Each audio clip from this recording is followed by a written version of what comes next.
Okay, so now that we've already talked about what subsurface scattering is, and also why you would want to use subsurface scattering. Oh, and by the way, there's other situations where you might want to use it, like let's say if you are modeling a candle and you will need to have subsurface scattering for wax. So let's talk about faking the effect. So, so basically, when you have a lighting, well, okay, so before I even talk about how to fake the effect, I have to first explain what's happening inside of the gaming engine when it comes to light. So, um, basically, what's going on is you have light coming from a light source, and it lights up a sphere, and the light coming from the light source, um, when it's hitting it directly head on, the light is coming at a 0-degree angle, and then light that is hitting it at a, well, you don't quite have light hitting at a 90-degree angle. What happens is the light continues to keep, well, the light continues to keep hitting the sphere from different angles, because this light source is emitting light in all different directions. Not just, it's not a laser beam. So what's going on is you have some light traveling at this angle, this angle, this angle, and so on. And so a lot of the light is hitting it here, and less light is hitting the object as we go around. Then when we're talking about a round object, when we reach the poles of the object, the vertical poles, which would be at 90 degrees from the light source, that area is the boundary between the area where the light is hitting and the area that's completely shadowed by the rest of the object. And if you were to split this object in half, this sphere in half, it would be easy to see that, okay, that was weird. It would be easy to see that everything on this side is completely in the shadow of this. So if, the best way to explain this would be to simply break this object in two. And as you can see, if this was a half sphere, everything on this side is truly in the shadow of this object, if I were to have broken those in two. So this is the basis behind n.l.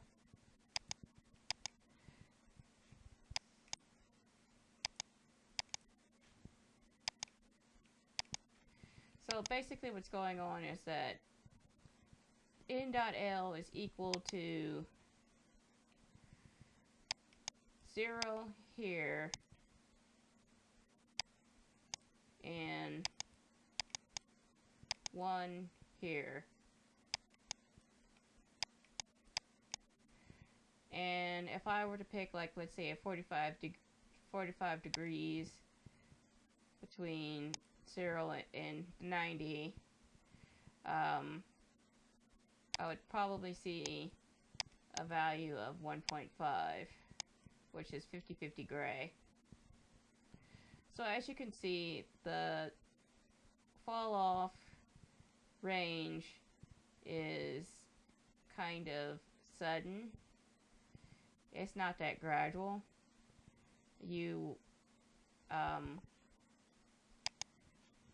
may have been hoping to get something that looks a little bit different. You may have been hoping to get an effect that looks a little bit like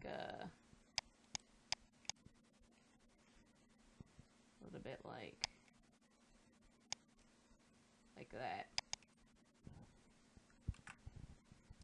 So you were probably hoping that you would have basically a light fall off that looks like this for the section of the sphere that the light is affecting. As you can see, that's the fall off is a lot more gradual. But the reason why it's gradual is because the rest of the fall off is happening on the other side. Now the thing about this is that this look is incorrect, because there's no way you would be able to get any light on the other half of this object once you reach the poles, because the other entire half, this half, is completely in shadow. Now, when we start talking about Lambertian light functions, we're actually going to talk about creating a model that kind of looks more like this, even though the rest of this will actually be still black. And the reason for having a light fall off like this has to do with surface roughness, but I don't really want to get into that until we come to that section. But in general, this is the way light looks in a straight Lambertian model, which is a pure N.L. It's black on one side and goes from black to white on 50% of the sphere's surface. So the 45-degree angles are at 50% gray. Now the thing about the light is that the light comes from a particular angle and then it bounces back at the exact same angle that it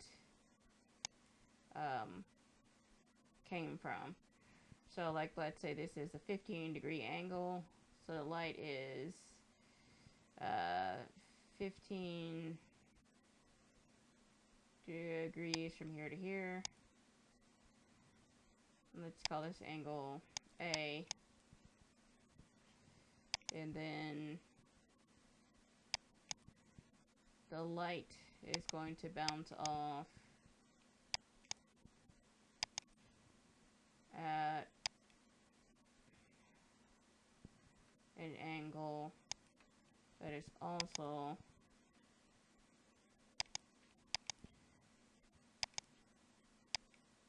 the same angle, angle A. And we're going to have a if we take the distance, if we were to find a vector that's halfway between these two, you would get the normal vector, which is the normal direction. And this right here is actually the light direction, and this is the view direction. I don't know if you can see this color, so I'll make it brighter green.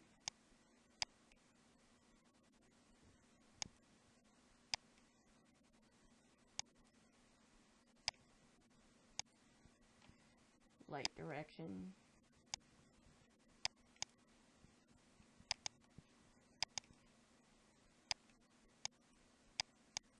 And these are the angles.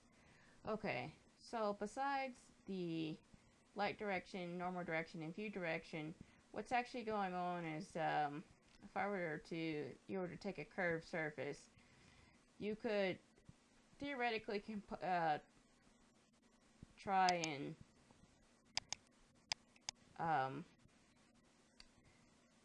you could think of the curved surface as being composed of very small planes. And that plane, the direction that the plane is facing is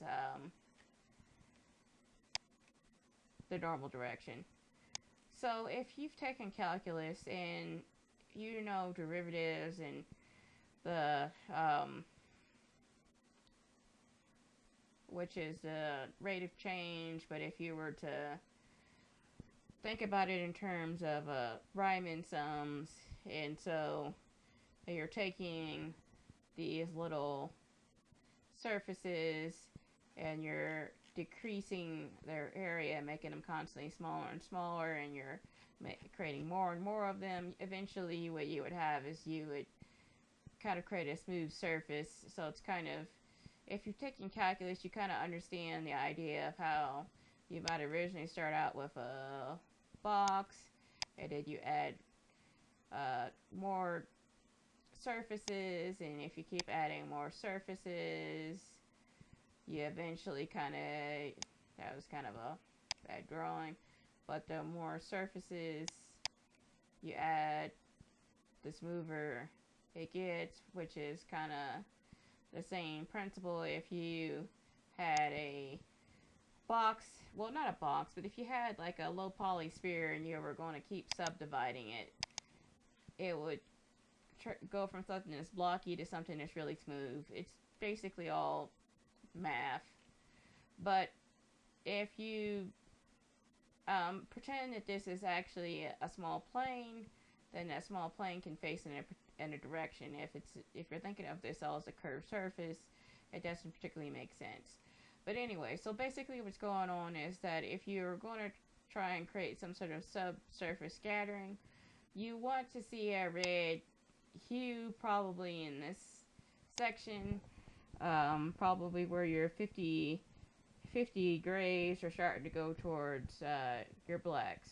So what you want to do is you want to turn this N.L representation into a model that actually has a bit of a different color going on.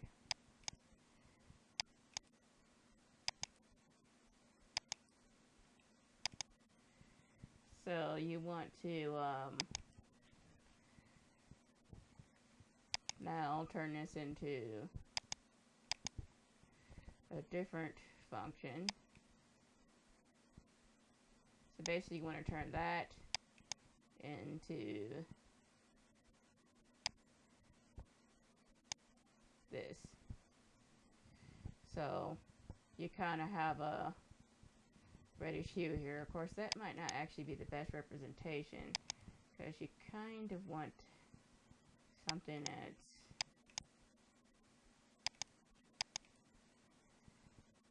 kind of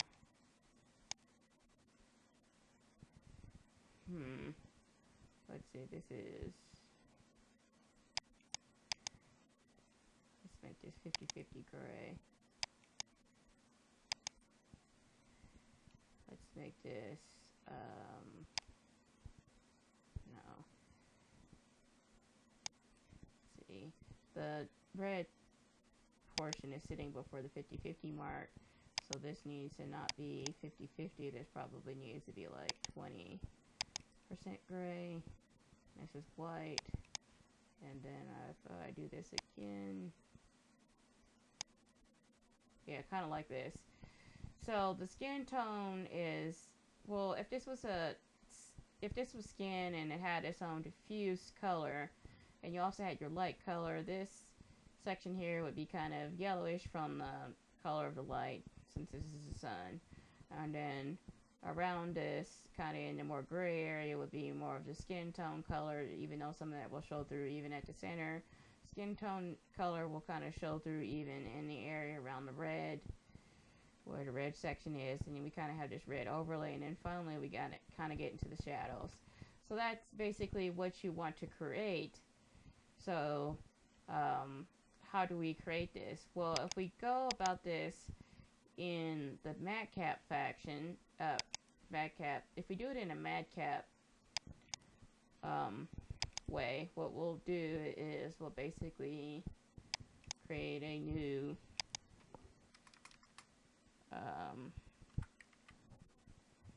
new image, and it will be, what we're going to do is we're going to create a round image for matcap. In this case, let's go with making the background black. When we start modifying the Lambertian function, we won't want exactly to we won't want to have a black background.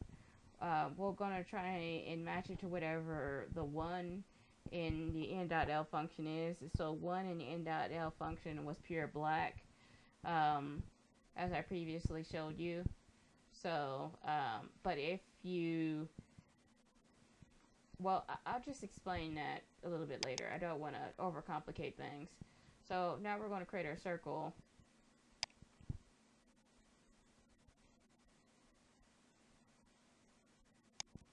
And now we're going to go and create a gradient. And we're going to create the same gradient we had before. Black here, white here, reddish hue here, about 25% gray here. So we're going to hit OK. And we're going to go to the center gradient function and drag it all the way out. Oops. I need to hit reverse here.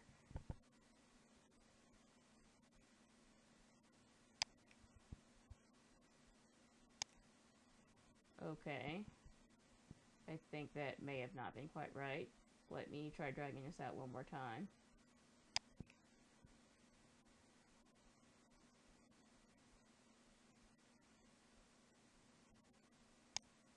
Okay. Well, I really want the edges to be black, and this isn't quite black, but it might be a little bit much. You can always experiment with it. I think I want to drag it a little bit past the edge.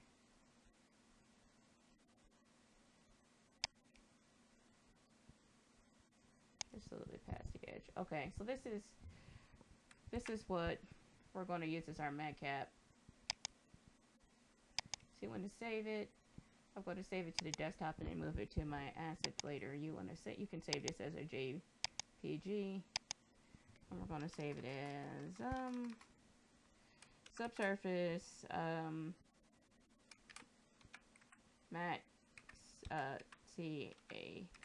matcap. Save.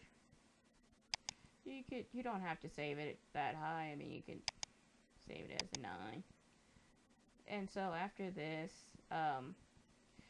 we're going to start writing the code for how to put this in. So let me stop this video, and after this we're going to start coding for it.